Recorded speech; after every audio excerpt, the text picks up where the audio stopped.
Praktikum agroklimatologi tentang klasifikasi dan neraca curah hujan oleh Lara Pramudia dengan NIM 250229 dari Prodi Agroteknologi 25B, dosen pengampu Cik Salmiati MPD PhD, Program Studi Agroteknologi, Institut Teknologi Perkebunan Pelalawan Indonesia. Latar belakang. Curah hujan merupakan salah satu unsur iklim yang paling berpengaruh terhadap kehidupan manusia, terutama di negara tropis seperti Indonesia. Klasifikasi curah hujan dilakukan untuk memahami intensitas, distribusi, dan pola hujan sehingga dapat digunakan dalam perencanaan pertanian, pengelolaan sumber daya air, serta mitigasi bencana hidrometeorologi. Berdasarkan intensitasnya, curah hujan dibagi menjadi ringan, sedang, dan lebat. Sedangkan berdasarkan proses terbentuknya dapat berupa hujan konvektif, orografis, maupun frontal. Klasifikasi ini penting karena setiap jenis hujan memiliki dampak berbeda terhadap lingkungan dan aktivitas manusia. BMKG 2020. Neraca curah hujan atau neraca air adalah perhitungan keseimbangan antara jumlah air yang masuk melalui presipitasi dengan jumlah air yang keluar melalui evapotranspirasi, infiltrasi, dan aliran permukaan. Analisis neraca curah hujan digunakan untuk menilai ketersediaan air tanah, potensi kekeringan, serta perencanaan irigasi dan konservasi air. Di Indonesia, pola curah hujan sangat dipengaruhi oleh sistem monsun Asia-Australia, fenomena El Nino dan La Nina, serta kondisi lokal seperti topografi dan penggunaan lahan. Aldrian dan Susanto 2003 mengklasifikasikan pola hujan Indonesia menjadi 3 tipe utama, yang ada monsunal, ekuatorial, dan lokal, yang masing-masing memiliki karakteristik unik dalam distribusi curah hujan sepanjang tahun. Oleh karena itu, pemahaman klasifikasi dan neraca hujan menjadi instrumen paling penting dalam mendukung pembangunan keberlanjutan, khususnya di sektor agronomi dan pengelolaan sumber daya air. Aldrian and Susanto 2003. Nah, alat dan bahan yang digunakan adalah laptop dan alat tulis. Nah, berikut adalah data curah hujan 10 tahun terakhir yang ada di Kota Jayapura dari tahun 2015 sampai dengan 2024. Di bulan Januari, Februari, Maret, April, Mei, Juni, Juli, Agustus, September, Oktober, November, dan Desember. Semuanya tuh datanya tuh dirata-ratakan dan dapatlah hasilnya di bawahnya. Kemudian 1.2 klasifikasi rata-rata curah hujan 10 tahun terakhir. Pada bulan Januari sampai Desember itu curah hujan Januari 228 klasifikasinya bulan basah atau BB, Februari 248 klasifikasinya BB, dan dari Januari sampai dengan Juli itu curah hujannya tuh mengklasifikasikan ke kategori BB atau bulan basah, dan cuman hanya di bulan Agustus yang bulan lembab, yaitu dengan curah hujan 198 mm. Nah, di situ ada keterangan BB yang artinya bulan basah yaitu lebih dari 200, BL itu bulan lembab 100 sampai 200, dan BK artinya bulan kering yaitu kurang dari 100 mm air. Dan untuk hasilnya yaitu bulan lembab terjadi pada bulan Agustus, dan sedangkan bulan basah itu dari Januari, Februari, Maret, April, Mei, Juni, Juli, September, Oktober, November, dan Desember. Kalau bulan keringnya itu tidak ada. Nah, selanjutnya 1.3 yaitu klasifikasi Oldeman. Jumlah bulan basahnya yaitu 7-9 bulan.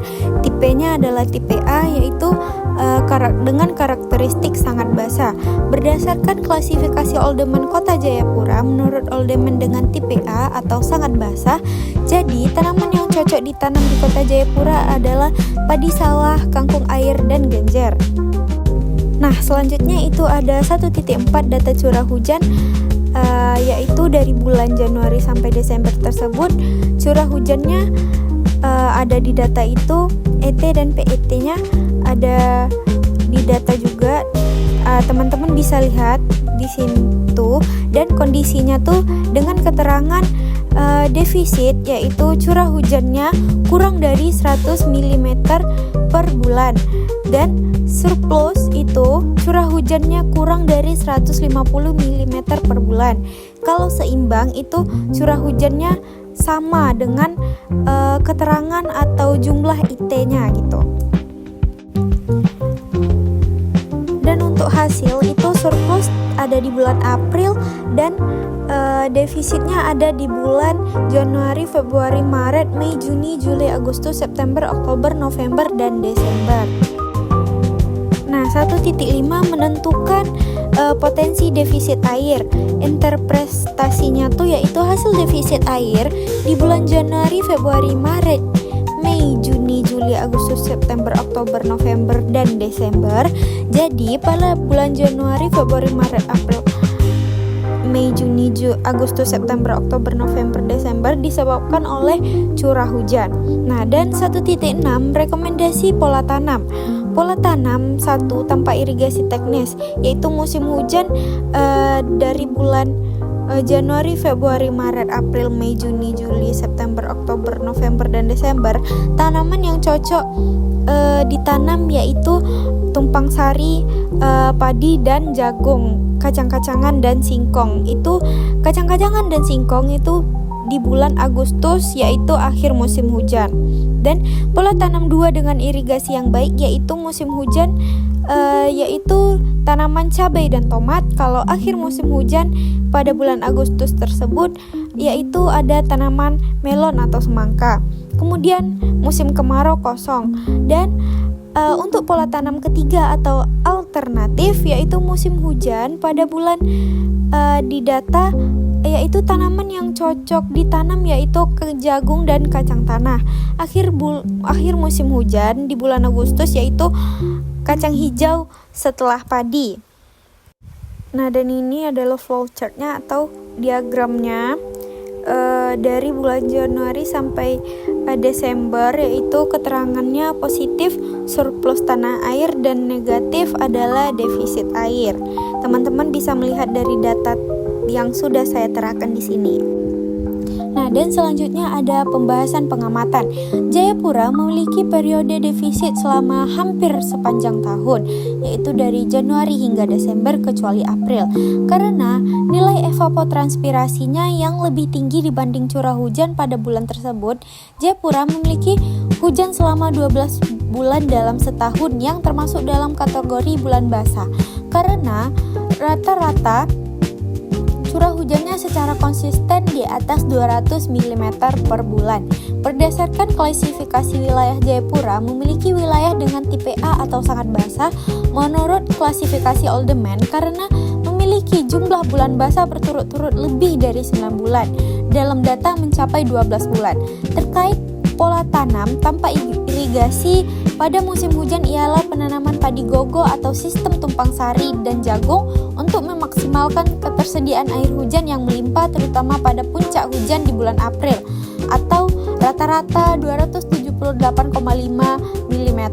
Terkait pola tanam irigasi baik pada musim hujan adalah penerapan drainase yang ketat untuk mencegah genangan berlebih atau budidaya sayuran bernilai tinggi menggunakan pelindung agar tanaman tidak rusak oleh intensitas hujan. Terkait pola tanam alternatif pada musim hujan ialah pola tumpang sari antar tanaman pangan dan palawijaya seperti jagung dan kacang tanah atau sistem relay cropping atau penanaman kedelai di sela jagung untuk meningkatkan produktivitas lahan saat transisi menuju akhir musim hujan di bulan Mei dan Juni. Kesimpulan dari pengamatan data curah hujan Jayapura selama 10 tahun terakhir menunjukkan bahwa wilayah ini memiliki iklim sangat basah atau tipe A menurut klasifikasi Oldman. Karena seluruh bulan kebetulan memiliki curah hujan rata-rata di atas 20 mm sehingga dikategorikan sebagai bulan basah.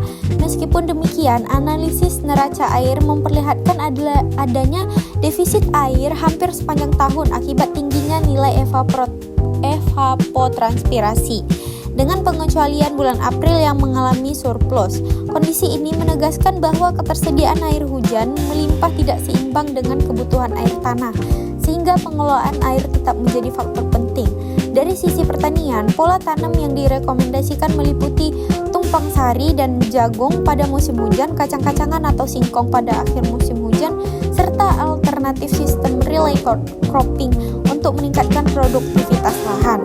Dengan demikian, Jayapura memiliki potensi besar sebagai wilayah pertanian berkelanjutan. Namun, keberhasilan pemanfaatan sangat bergantung pada strategi adaptasi terhadap defisit air dan penerapan manajemen sumber air yang tepat. Baiklah, ini referensi dari daftar pustaka yang saya gunakan, dan terima kasih. Sampai jumpa kembali teman-teman.